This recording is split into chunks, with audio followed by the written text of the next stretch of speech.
नमस्कार दोस्तों, स्वागत है आपका आपके अपने चैनल केबी रिएक्ट्स में। तो ये जो आज वीडियो होने वाला है, ये जो कल का वीडियो है उसी का एक सेकंड पार्ट है ये, क्योंकि वो वीडियो बहुत ही लंबा था तो उसका सेकंड पार्ट है ये।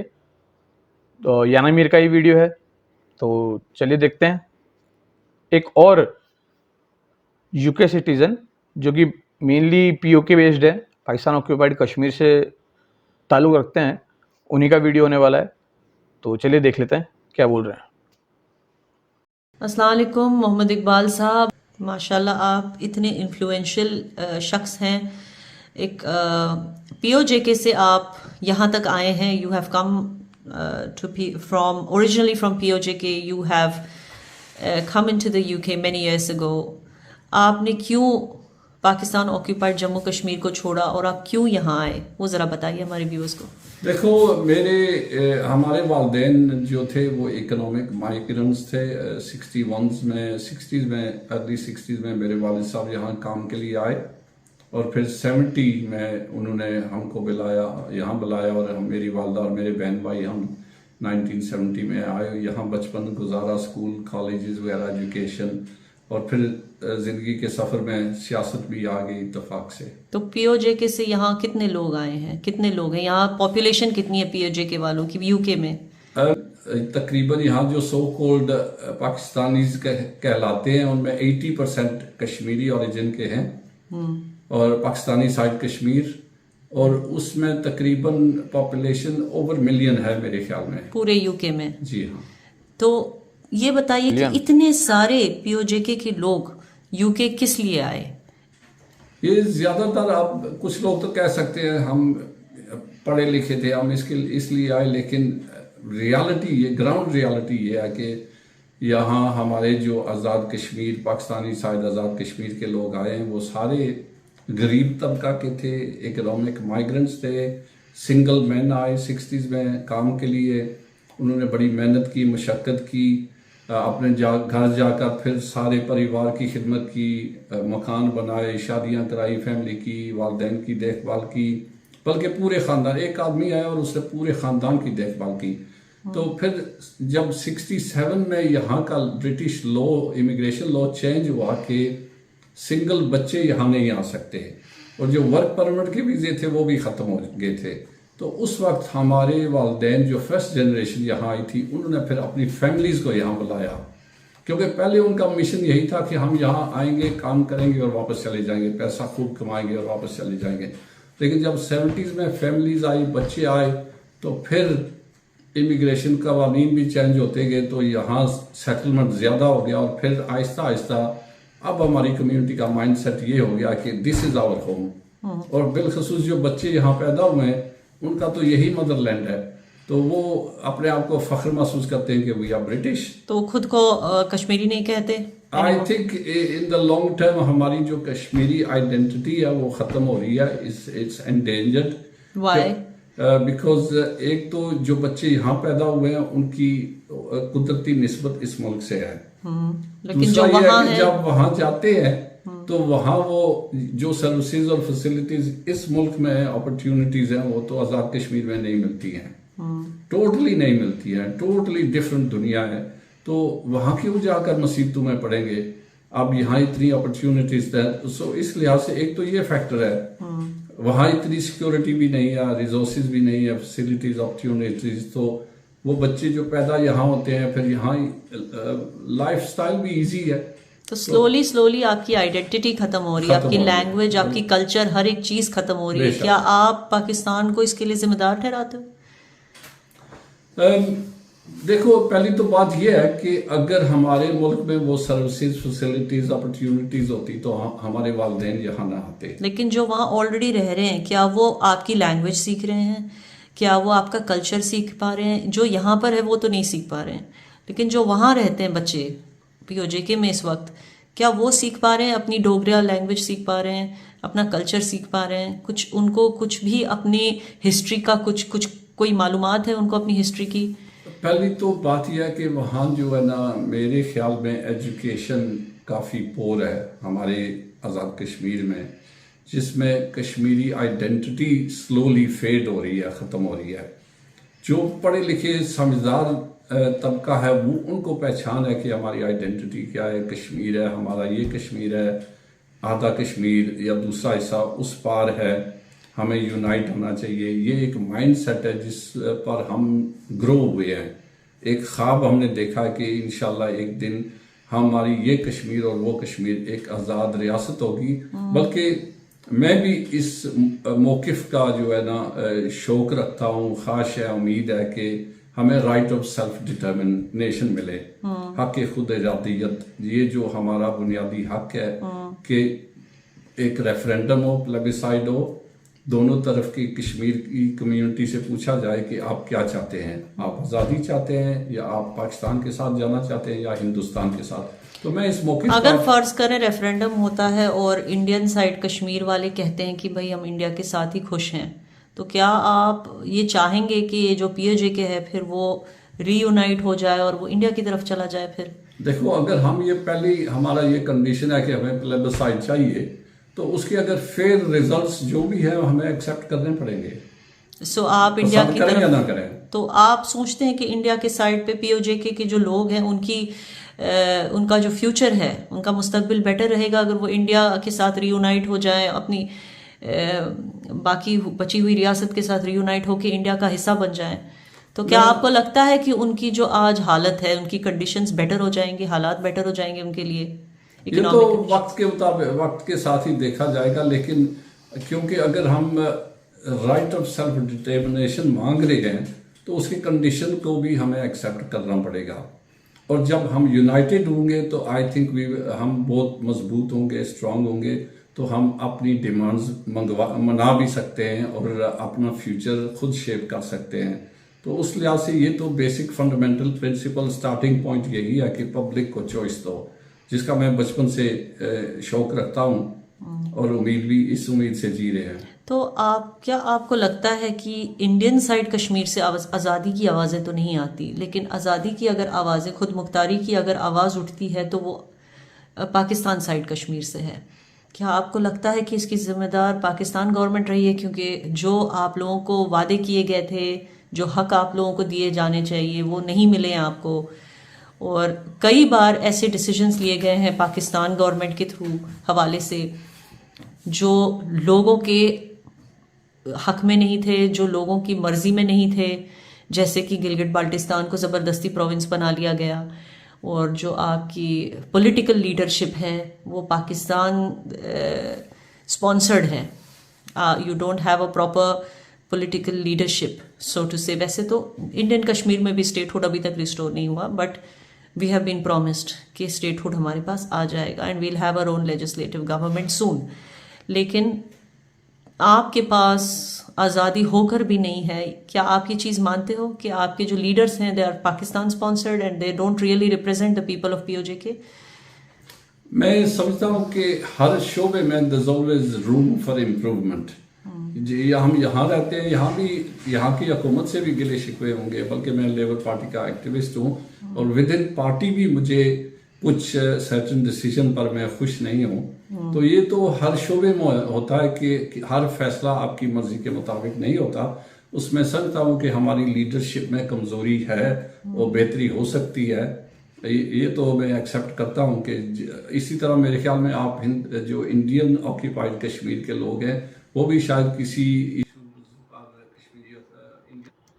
इंडियन ऑक्यूपाइड नहीं है। हमला आप लोगों ने किया था, हम लोग नहीं आए थे वहां पर। दूसरी बात यह कि हमारे पास में पेपर्स है, हमारे पास में महाराजा हरि सिंह के साइन किए पेपर्स हैं। उन्होंने खुद ने अपने मन से विलय किया है इंडिया के अंदर, हमने जोर जबरदस्ती नहीं करवाई उनसे। हाँ, वो जरूर बात है कि पाकिस्तान ने हमारा साथ जरूर दिया है इस चीज के अंदर। अगर आप लोग हमला नहीं करते तो शायद तक वो हमसे नहीं मिलते। तो आपकी गलती की वजह से हमारा फायदा हुआ है, तो वो अलग चीज है। बट हमारे पास पेपर है, इसलिए हमारा ऑक्यूपाइड नहीं है। हमारा जम्मू कश्मीर है, हमारा ऑक्यूपाइड नहीं है। और आपका आज़ाद, जिसको आप आज़ाद कश्मीर बोलते हो, वहाँ पे कितनी आज़ादी है वो तो सबको पता है। जो वहाँ का सो कॉल्ड प्राइम मिनिस्टर है वो तो रो रहा होता है। कैसे मुल्क है हम, कैसे इंसान है हम, कौन है हम दीन मोहम्मद पे चलने वाले हैं, कौन सी नस्ल है हम, कौन सी इंसानियत है, मुझे बताएं।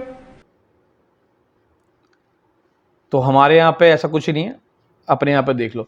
और ये मेरे को समझ में नहीं आ रहा कि ये यूके जाने के बाद के अंदर भी जो आदमी पढ़ा लिखा होगा, जहाँ पे अच्छा खासा, जैसे इनका इंट्रोडक्शन में बोला कि बहुत ही अच्छी पर्सनैलिटी हैं, शायद तक इन्फ्लुएंसर भी होंगे वहाँ पे, कोई बड़े नाम भी होंगे, बट इतना पढ़ा लिखा होने के बाद में भी क्या कारण है कि ये लोग नहीं बोल पाते हैं? सच बोलने के लिए तो कोई ज़रूरत होती नहीं किसी की भी, फिर भी क्या समस्या है? पॉलिटिकल प्रेशर रहता है इनके ऊपर हमेशा ही, या क्या ऐसी बातें हैं जो कि ये लोग बोल नहीं पाते हैं खुल करके? चलिए देखते हैं आगे क्या बोल रहा हूँ। हुकूमत पर खुश नहीं है तो ये होता है, लेकिन मैं ये समझता हूँ कि दोनों साइड का जब एक ही विजन होगा, हम एक पेज पर आवाज़ उठाएंगे तो उस वक्त जो है हमारी आज़ादी अचीव होने के असबाब पैदा हो सकते हैं इंशाल्लाह। जो पीओजेके के जो लोग यूके में हैं, क्योंकि आप यूके में इतने सालों से सियासत कर रहे हैं, तो ये बताइए कि जो उनकी कंडीशंस, उनके हालात पीओजेके में तो ठीक नहीं है, लेकिन वो यहाँ आ जाते हैं, खास करके जो मंगला डैम डिस्प्लेस्ड फैमिलीज हैं जो यहाँ पर आए हैं रिसेंटली, सबसे रिसेंटली आई थिंक वही आए हैं। क्या आपको लगता है कि यूके में उनको वो सब हक मिल रहे हैं जो उनको मिलने चाहिए? जिस लिहाज से हमारी कम्युनिटी यहाँ अब तकरीबन 60 साल हो गए हैं, 60 इयर्स, जिस तरह की तरक्की होनी चाहिए थी मेरे ख्याल में नहीं हुई, लेकिन उसके बावजूद अब जो हमारी नौजवान नस्ल है, 3rd जनरेशन और 4th जनरेशन, ये एजुकेशन का पूरा फ़ायदा उठा रहे हैं। क्योंकि 1st जनरेशन, डोंट फॉरगेट, वो इकोनॉमिक माइग्रेंट्स थे, उन्होंने हार्ड लेबर की, मुश्किल तरीन काम किए, वो पढ़ने के लिए नहीं आए थे, वो तो काम के लिए, मजदूरी के लिए आए थे। फिर 2nd जनरेशन में थोड़ी और इम्प्रूवमेंट हुई, पर रीजनली जो माइंडसेट था वो तो पेट की पूजा करनी थी। बेसिकली पीओजेके के जो न्यू जनरेशन के जो बच्चे हैं, जो नौजवान हैं, दे आर कम्प्लीटली डाइल्यूटेड। ना वो पाकिस्तानी रहे, ना वो कश्मीरी रहे, ना वो अपनी भाषा बोलते हैं, ना वो अपने कल्चर से जुड़े हुए हैं। दे आर कम्प्लीटली, जबकि इन बच्चों की लीनिएज अपनी रियासत कश्मीर की है, मुजफ्फराबाद हो या मीरपुर हो या रावलकोट हो, लेकिन इनको अपनी कल्चर से कोई कनेक्शन नहीं है। दे आर कम्प्लीटली, ये सारे जो हैं कम्प्लीटली ब्रिटिश बन रहे हैं। तो इससे आपको कोई प्रॉब्लम नहीं है, इससे आपको कोई तकलीफ नहीं होती? अब अगर कंपेयर करें जो जितने भी यहाँ सेटलर्स आए हैं, बाकी डिफरेंट कम्युनिटीज़ के, डिफरेंट बैकग्राउंड के, African, Jewish community, Irish community, तो सारे डिसमिनेट हो चुके हैं। लेकिन मैं समझता हूँ कि हमारी जो कश्मीरी कम्युनिटी है वो सबसे स्लो है डिसमिनेशन में या असिमिलेशन में। असल लफ्ज़ असिमिलेशन है, तो इंटीग्रेशन तो ठीक है, लेकिन असिमिलेशन से आइडेंटिटी लूज हो जाती है। तो उस लिहाज से मैं समझता हूँ कि हमारी कम्युनिटी जो है वो बड़ी स्लो इसमें असिमिलेट हो रही है। हमारा जो कल्चरल एक्टिविटीज़ हैं, यहाँ मसाजिद हैं, कम्युनिटी सेंटर हैं, वो पूरा हमारा देश वाला माहौल है। दुकानें अपनी, रेस्टोरेंट्स अपने, एजुकेशन इंस्टीट्यूट्स अपने, अब हर शहर। लेकिन आप बाकी पाकिस्तानियों से अलग कैसे हैं? मैं समझता हूँ कि यहाँ तो हम सब लोग अपने आप को पाकिस्तानी कहते हैं, क्योंकि पाकिस्तानी पासपोर्ट है, उस पर आए हैं। लेकिन इंडिया में ऐसे होता है कि इंडियन होकर भी एक गुजराती डिस्टिंक्टली और यूनिकली एक कश्मीरी से अलग है, एक बंगाली डिस्टिंक्टली और यूनिकली महाराष्ट्रियन से अलग है। तो हम जो हैं इंडिया में रहकर, इंडियन पासपोर्ट्स होल्डर्स होकर भी अपनी यूनिक आइडेंटिटीज़ को डिस्टिंक्टिवली प्रिजर्व करके रखते हैं, एंड हम खुद को अपने स्टेट के प्राउड रेसिडेंट्स कहते हैं, because we uniquely represent our culture. क्या आपको लगता है कि पीओजेके वाले इस तरह से यूनिकली अपने कल्चर से जुड़े हुए हैं, या वो कम्प्लीटली पाकिस्तानी बन चुके हैं?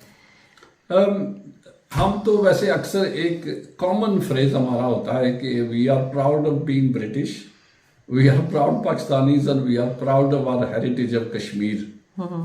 तो हमारे ये तीन लेकिन उस हेरिटेज का क्या, कौन सा हिस्सा आपके पास बचा हुआ है?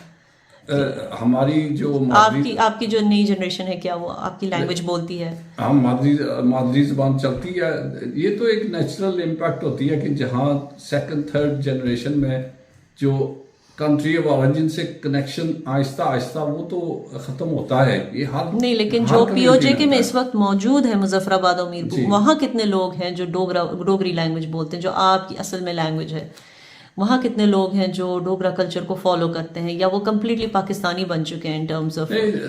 हमारी कश्मीर में जो है अभी भी डोगरा लैंग्वेज चलती है। हमारे इलाके में उसे पहाड़ी बोलते हैं, हम तो घर में पहाड़ी बोलते हैं। स्कूलों में उर्दू पढ़ाई जाती है। स्कूलों में उर्दू पढ़ाई जाती है, स्कूलों में उर्दू पढ़ाई डोगरी जाती नहीं है। पढ़ाई जाती आपके डोगरी इलाके? नहीं पढ़ाई जाती, लेकिन हमारा सबसे जो मशहूर कलाम है सैफुल मलूक, पंजाबी में वो है डोगरी लैंग्वेज में, तो उसको सारे जो है ना बड़े एहतराम से पढ़ते भी हैं, सुनते भी हैं, लिखते भी हैं, और हर शोबे में इस्तेमाल भी करते हैं तो मौके के मुताबिक। तो जो कश्मीर में हमारी जो कल्चरल सकाफत है वो तो जिंदा है उसी तरह, उसमें कोई फर्क नहीं है। हाँ, स्कूलों में जो है ना तो जब पढ़ाई स्कूलों में जाती है। नहीं पढ़ाते डोगरी, तो जाहिर सी बात है कि आने वाली जनरेशन अपनी लैंग्वेज नहीं जानेंगे, क्योंकि for example Jammu Kashmir side में स्कूलों में कश्मीरी कंपलसरी होती है, या जम्मू साइड में डोगरी कंपलसरी होती है। तो इससे क्या है, गवर्नमेंट इंश्योर करती है कि जो कल्चर है, सकाफत है, उससे आने वाली पीढ़ियां, नस्लें हमेशा जुड़ी रहें और वो उनकी यूनिक आइडेंटिटी खत्म ना हो। तो आपको नहीं लगता पाकिस्तान गवर्नमेंट को कुछ ऐसा करना चाहिए था? मेरे ख्याल में ये तो अक्सर होता है,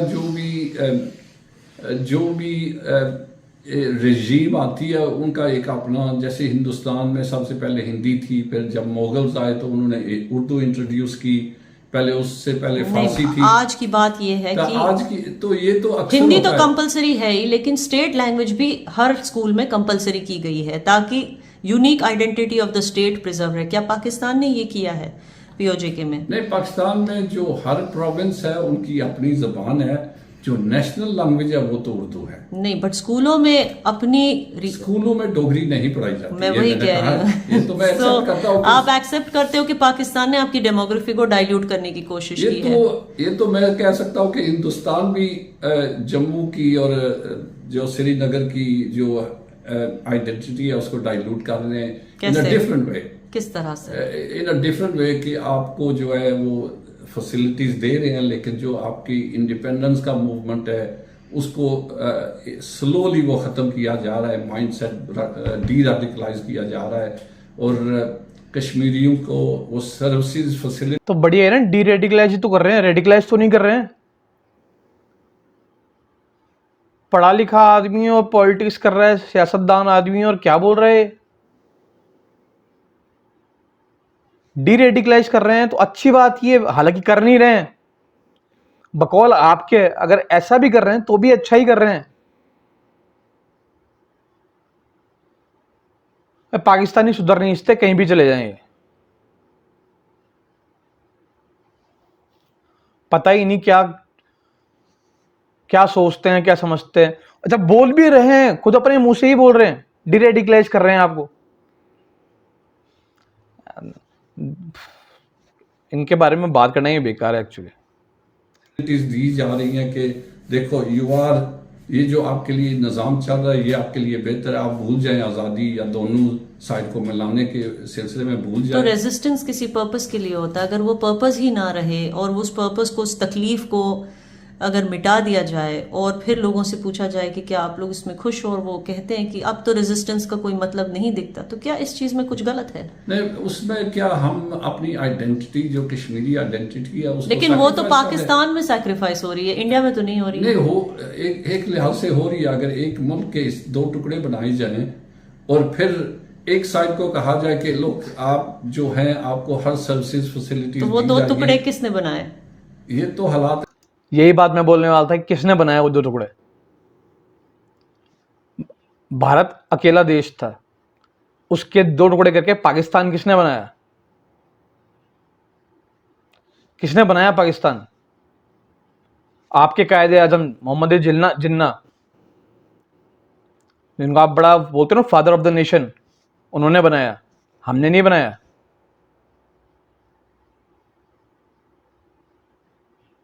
क्या बात करते हो यार, सोच समझ के तो बात किया करो यार। बनाए, मेरे और आपके आने से पहले बने हैं, जिस तरह भी बने वो एक लंबी बात है, लेकिन उस लिहाज से मैं समझता हूँ कि जो है ना कश्मीरी आइडेंटिटी इंडिया में भी खत्म हो रही है। नहीं, इंडिया में तो नहीं खत्म हो रही है। इंडियन कश्मीरीज अभी भी अपनी लैंग्वेज बोलते हैं, अभी भी अपना खाना खाते हैं, अभी भी अपने कल्चर को फॉलो करते हैं। हमारे जो डांसेस हैं, जो फोक सॉन्ग्स हैं, उसकी कल्चरल इवेंट्स आज भी होते हैं। क्या इस तरह की चीज़ें, लिटरेरी फेस्टिवल्स, कल्चरल इवेंट्स, हमारी एक डेडिकेटेड कल्चरल मिनिस्ट्री है जो इंश्योर करती है कि सूफी कॉन्सर्ट्स और इस तरह की चीज़ें चलती रहे ताकि कश्मीर की यूनिक आइडेंटिटी कभी मिटे ना।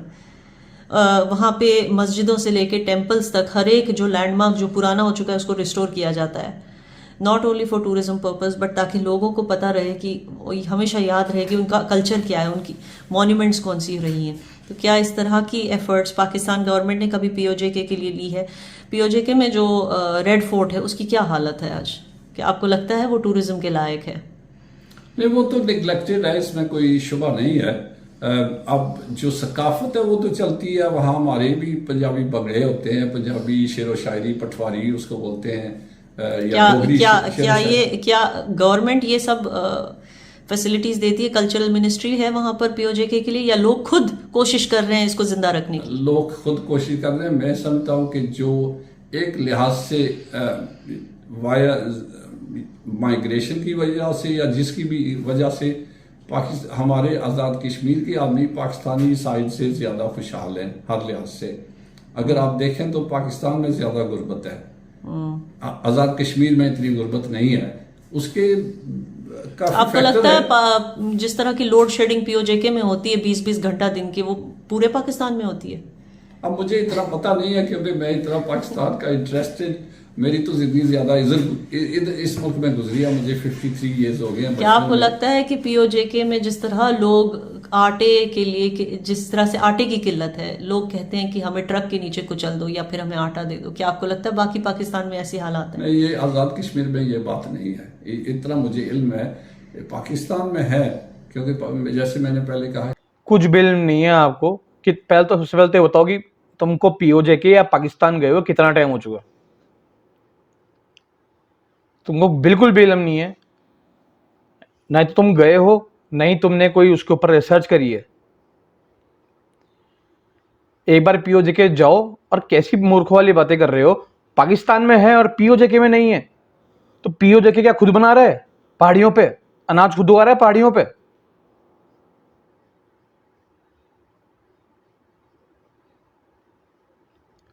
इसको पहले तो नौकरी किसने दी थी लंदन में, उसका ग्रीन कार्ड कैंसिल करो, जिसने इसको नौकरी दी जब शुरुआत में ये आया, या जब भी इसने पढ़ाई पूरी करी, इसको जब नौकरी दी इसने, उसका बैकग्राउंड चेक करो पहले तो। ये जो ऐसे हठधर्मी होते हैं ना, ये जो मानते नहीं है बातों को, सब कुछ जानते हुए भी मानते नहीं है, उनसे समस्या है। खुद तो गुमराह है ही, दूसरों को और गुमराह करते हैं ऐसे लोग जो कि सच को एक्सेप्ट नहीं करते और अपनी गलती आपकी नहीं है, गलती वो आपकी सरकार की गलती है, पर उसको मानने में क्या दिक्कत है आपको? आप तो यूके बैठे हो ना, आपको तो आटा मिल रहा है सही टाइम पर भरपूर, फिर आप लोग क्यों नहीं मान रहे हो?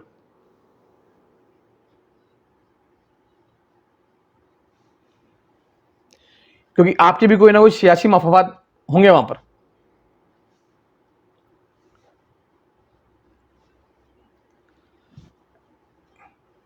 ऐसे लोगों को वाकई में वापस वहीं, जो बोलते हैं ना पीओजेके बहुत बढ़िया है, तो वहीं चले जाओ वापस। क्यों बैठे हो यूके में? यूके में बैठ करके एसी चला करके कुछ भी बकवास कर रहे हो? जाओ पीओजेके और पता करो पहले वहां के लोगों की कंडीशन क्या है।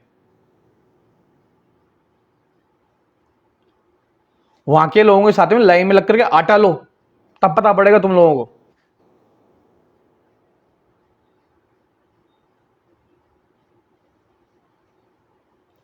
चलिए बाद में बात करते हैं। कि पाकिस्तान में गुर्बत ज़्यादा है। अब आज़ाद कश्मीर में जो है ना, ज़्यादा बंदे जो है वो माइग्रेट हुए हैं यूरोप में, यूके में, और हमारी एक और खूबी है कि एक आदमी आया हुआ है, पूरे ख़ानदान की खिदमत कर रहा है। और यहाँ क्योंकि हम थर्ड जनरेशन है, सक्सेसफुल बिजनेसमैन है, पॉलिटिशियंस हैं, स्पोर्ट्समैन है, हर शोबे में हम अब कामयाब जा रहे हैं अल्हम्दुलिल्लाह। तो हम यहाँ रहकर भी अपने मुल्क को और रिश्तेदारों को सपोर्ट कर रहे हैं। तो ये तो मैं दावे से कह सकता हूँ कि अगर गवर्नमेंट की तरफ से सपोर्ट नहीं है, लेकिन खुशहाली हमारे इलाके में कोई भूखा नहीं मरता। चलिए, खुशहाली और कामयाबी के लिए और इवन अपने कल्चर को जिंदा रखने के लिए लोगों को ये ज़रूरत आ पड़ी कि उनको अपनी ही कंट्री छोड़ के, अपनी लैंड छोड़ के किसी विदेश में जाके बसना पड़ा। तो ये हालात हैं। मैं उम्मीद करूंगी कि वेरी गुड शॉट यान आमिर। यही बात मैं समझाने की कोशिश कर रहा था, जो आपने सिर्फ 2 शब्दों में समझा दिया है कि इतनी खुशहाली है पीओजे में कि पीओजे के रहने वालों को अपना देश छोड़ करके यूके जाके सेट होना पड़ रहा है। Very good. थप्पड़ मारो, ऐसा मारो। Very good.